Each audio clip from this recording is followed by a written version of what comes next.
This is TTS Daily, I'm Yi. Welcome back.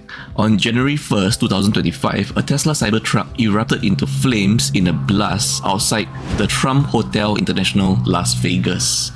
The truck was rented from Turo, the same service used in a separate incident in New Orleans 5 hours earlier, a story that we covered the day before. One person was unalive in the blast. 7 others were slightly hurt. The eruption was due to fireworks and flammable materials placed inside the truck and not a vehicle malfunction. Something notable to note is the perpetrator of the Cybertruck blast and the perpetrator of the New Orleans incident both served at Fort Bragg in 2013. Authorities are checking if there's a link between the two incidents, focusing on the shared rental service and military background, but no direct connections have been confirmed. Elon Musk noted the Cybertruck's design might have reduced the blast impact. As you can see from this video right here, the glass doors of Trump Hotel International Las Vegas remain intact despite the blast happening several feet/meters away. Most notably, the Cybertruck body held well, especially the sides. We're in China right now where most of us has probably seen this video right here. A lot of big name influencers and accounts featured this video and they were praising and so amazed by this incredible show, combining both fireworks and a massive drone show. The drones in the form of a giant dragon flying through the air with the fireworks coming down like shooting stars. We now know that this video is actually fake, and no such New Year's event ever happened in Shanghai over the ban, and there were no such drone shows featuring such a massive dragon. The footage seemed to be a combination of different drone shows overlaid against a video of the ban. People have finally noticed visual anomalies, including the lack of reflection of drones and fireworks in the water, and the drone display staying centered while the background moves, indicating it's not live or real-time footage.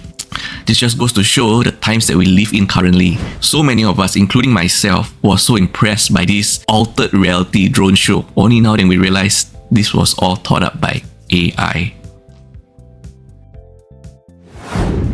We're in Malaysia, Selangor right now, where 4 attendees of the Pinkfish 2024 countdown concert at Sunway Lagoon, Selangor, they were unalive after the event. Their cause of death is still unknown and remains a mystery. The victims were aged between their 20s and 40s. Selangor police confirmed the deaths, noting that they were classified as sudden deaths. No external injuries were found, and the cause of death is still under investigation. The police are investigating possible foul play or involvement of toxic substances. They have asked for public assistance in providing information. A TikTok video showed medical personnel with a body on a gurney, leading to some to speculate that this might be a possible overdose, but there is no confirmation if it's related to the disease.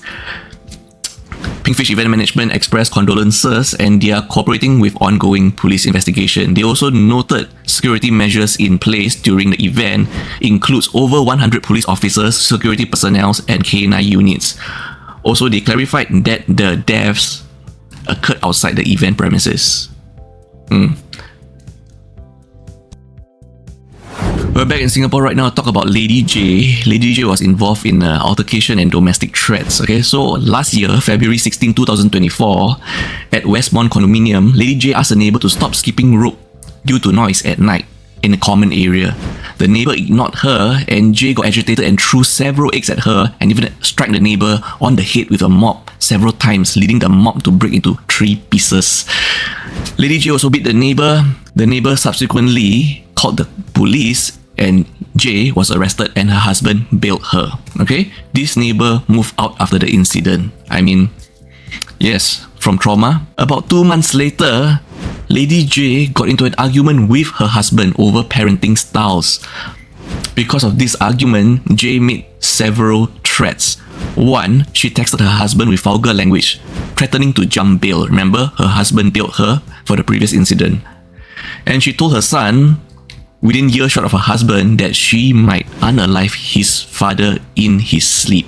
She also threatened to falsely accuse her husband of assault. So the husband really had no choice but to make a police report. This year, January 2nd, 2025, J pleaded guilty to 3 charges: rash act, causing hurt and harassment. 2 additional charges were considered for sentencing. J's lawyer argued for leniency, citing her mental health issues, anxiety and depression, and her role as a loving mother despite a strained marital relationship. The court requested a report on J's suitability for a mandatory treatment order due to her mental health. Sentencing has been adjourned to February 11, 2025, with J currently out on $10,000 bail. Our last story of the day happened in Singapore, where an eyewitness saw a domestic worker slapping a young boy. This incident happened last year, December 28, at Kinex Mall Tanjong Katong. So this eyewitness saw a domestic helper slapping the boy around the neck face area after he mischievously pushed her. This happened at 1 to Play Space around 6:50 p.m. The eyewitness loudly expressed a shock to draw attention, hoping to deter further abuse. She did not confront the helper directly out of fear that it might lead to more harm to the child behind closed doors. The boy, did not cry but looked dazed after the slap because this is the person that's supposed to be protecting him and taking care of him. The helper appeared embarrassed and continued to scold the boy, even mentioning that she wants to quit her job, okay? The eyewitness finally made a report following suggestions from netizens that she should do so. Her post on social media garnered significant attention with over 300 comments and 600 shares. There were mixed reactions from netizens. Some people were saying the eyewitness was overreacting. Some netizens agree that you should not be hitting children. We are most concerned about what might happen behind closed doors if such behaviors are even happening in public. Parents, please take care of your children and be very aware what happens to them.